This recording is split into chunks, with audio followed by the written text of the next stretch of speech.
nabo bakaza tugafatanya. Rero intego numva ihari nuko twakomeza kubisenyera ngo Imana ikomeze ibyagure ubutaha kizabe noneho kinini cyane kuko nibi biriho bishobora kuzaba byarashize. Ese mwaba mwari mufite isezerano ryo kuzagera muri ibihugu by'amahanga Imana yari yarabibabwiye akaba ari hashize igihe ko muzakora umurimo mu byumva muti? Yego, Imana yari yarabivuze. Muri mu gusohorezwa amasezerano. Amen. Nibyo Imana yari yarabivuze, ntabwo ntekereza ko kugera hano kuri ubu butaka ari ugupfa kusa.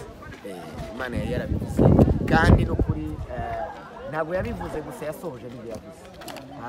Rero nkagendera mu ndirimbo naririmbye ivuga ngo kuko ari nta jambo yavuga ngo rihere irikurikirana ibihe n'ibihe birisohoze, wowe tegereza wihanganye izagusubiza, wowe byizere wihanganye.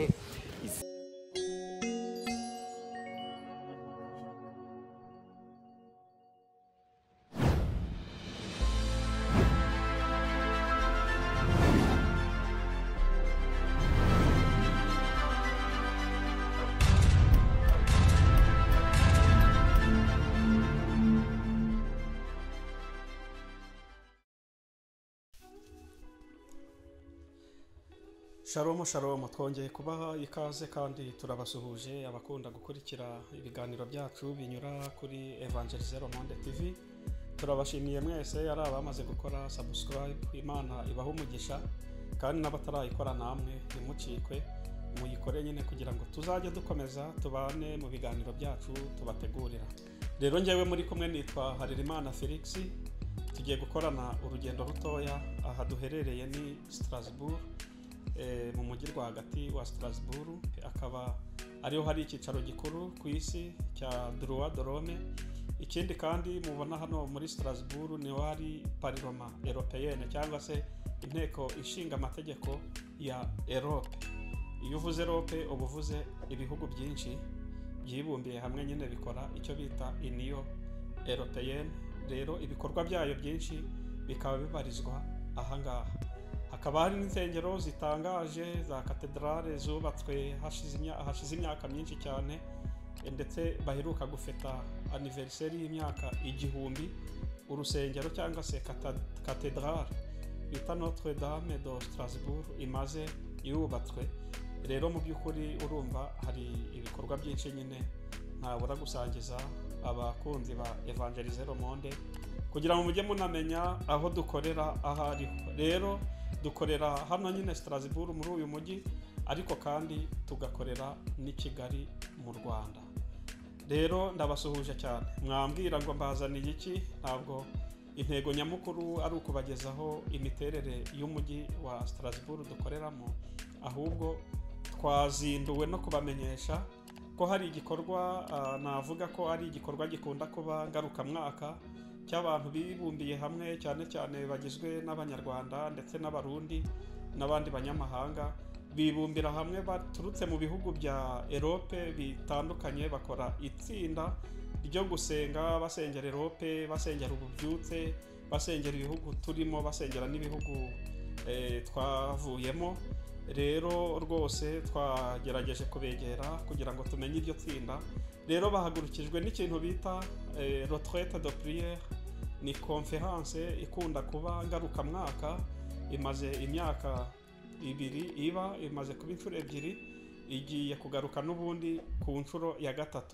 Twegereye bamwe rero mu bakunda gutegura icyo gikorwa cyo gusenga bahuje Abanyarwanda cyangwa abanyamahanga baturutse mu bihugu bya Europe hirya no hino, kugira ngo tumenye ese ubundi retraite de prière cyangwa iryo tsinda ry'amasengesho cyangwa uwo mwiherero w'amasengesho, ese ubundi iyo bavuze ngo retraite de prière baba bashatse kuvuga iki, cyangwa se umwiherero w'amasengesho ugizwe n'itsinda rigari ndetse babumbiye mu izina rimwe ryiswe ngo ni Sainte Famille.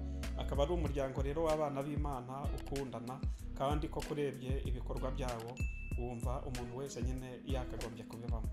Rero turagira ngo tubegere badusobanurire.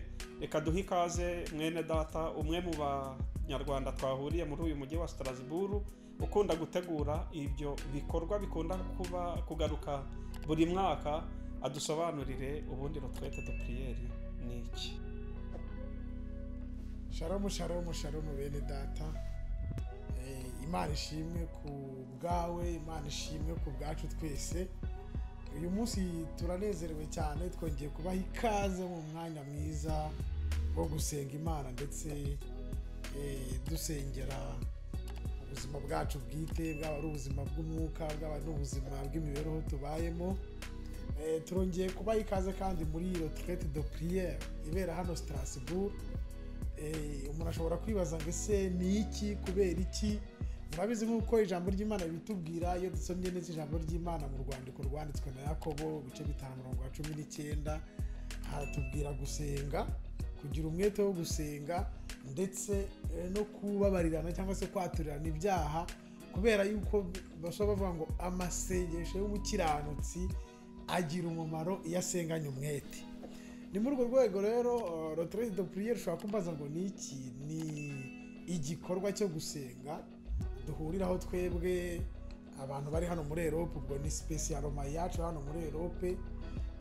Abari mu bihugu bya Europe twaricaye turavuga ngo ni gute abakristo twamenye Kristo tuba mu matorero atandukanye dushobora guhura tukongera tugasenga Imana, tugasengera umurimo w'Imana dusanzwe tubamo mu buzima busanzwe, kandi tugasengera n'ibihugu byatwakiriye.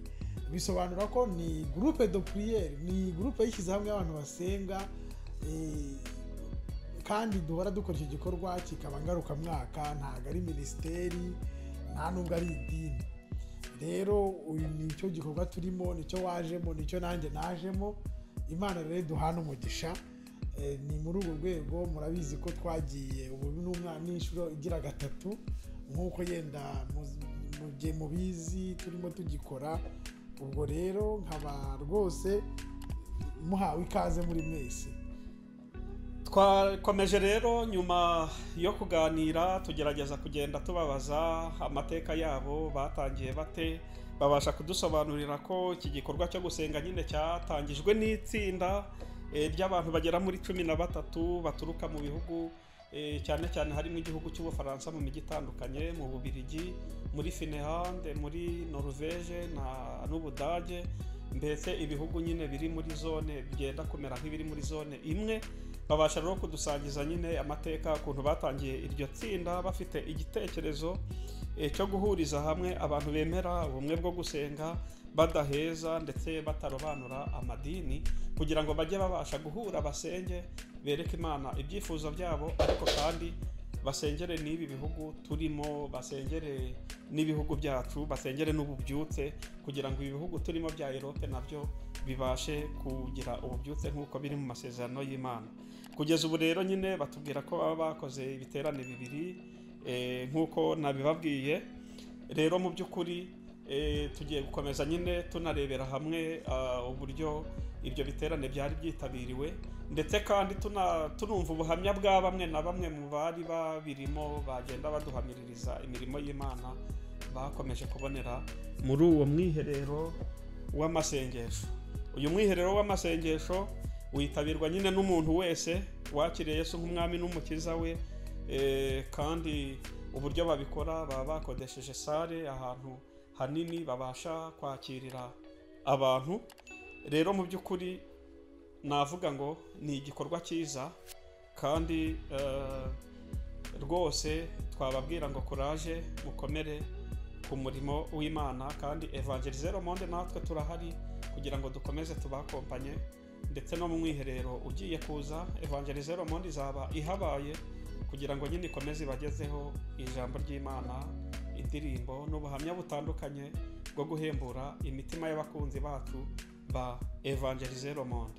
Twakomeje rero kumwegera n'ubundi tumubaza se uwo mwiherero w'amasengesho mwatubwiye ko ari ibintu bikunda kugenda neza, ariko noneho turifuza kumenya ni byifuzo kimufite cyangwa n'iki mwumva mugambiriye kugeraho ejo hazaza, kugira ngo nyine abakunzi badukurikira cyangwa se abazifuza kugaruka mu wundi mwiherero w'amasengesho nabo batangire bareserve kugira ngo bazawubonekemo.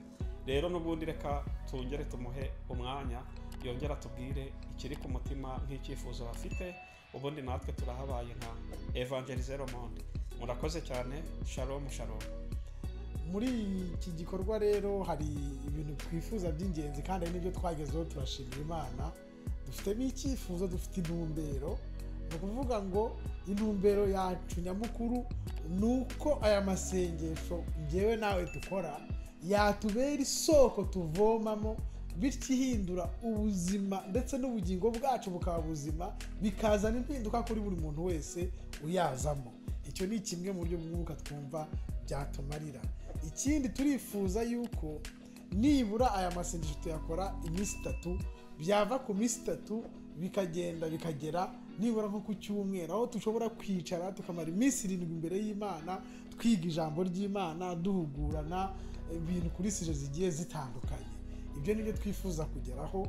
Hanyuma mu buryo busanzwe nabwo murabizi ko gusenga bikatata tugize umwe. Igitabo bisomye urwandiko rw'Abaroma ibice 12 hagenda hadukangurira yuko urukundo rwacu rukwiye kugira gute. Turifuza ko abantu mwese muza gusenga duhinduka icyo rimwe, ubwoko bumwe, nk'uko ijambo ry'Imana rivuga, tukagira urukundo, tukabana nk'umuntu umwe, tugafashanya mu byiza, tugatabarana mu bibi.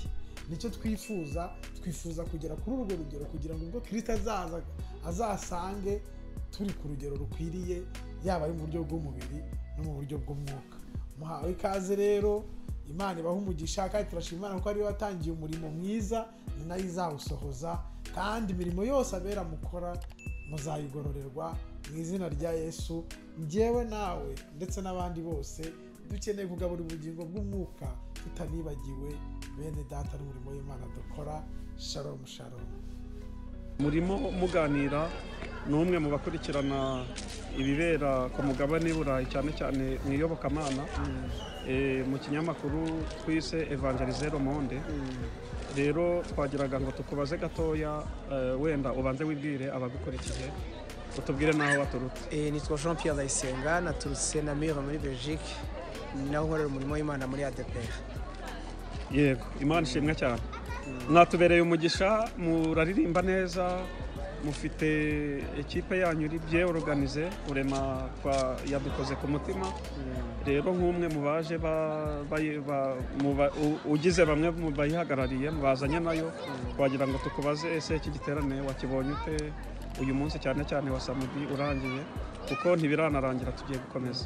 Igiterane nakibonye neza, nakubwira mu buryo butatu. Yego. Uburyo bwa mbere ni diversité, kubona abantu batandukanye, amatorero atandukanye, confession zitandukanye n'amanationalité atandukanye. Yego. Ni ikintu cyiza rero ku buryo kuba muri ubwo buryo diversité nicyo kintu cyiza nabonye. Muri evangelisation ni ngombwa kugira diversité. Yego rwose. Icya kabiri nabonyemo cyo gushima ni ubwitange bw'abantu.